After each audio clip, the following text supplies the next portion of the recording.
और अब जिक्र अमेरिका ईरान कशीदगी का। अमेरिकी सदर ने ईरान में रजीम चेंज को सबसे बेहतर ऑप्शन करार दे दिया। उन्होंने मीडिया से गुफ्तगू में बावर कराया कि तेहरान के साथ मुज़ाकरात जारी हैं और मशरिक़ वुस्ता में अपनी फ़ौजी कुव्वत भी बढ़ा रहे हैं।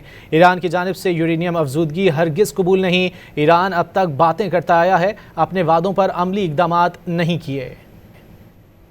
Seems like that would be the best thing that could happen.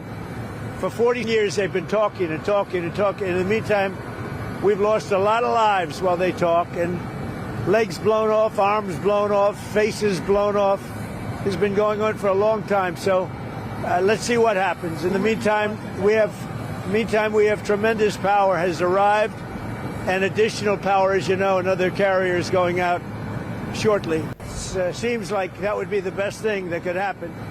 For 40 years they've been talking and talking and talking. In the meantime, we've lost a lot of lives while they talk, and legs blown off, arms blown off, faces blown off.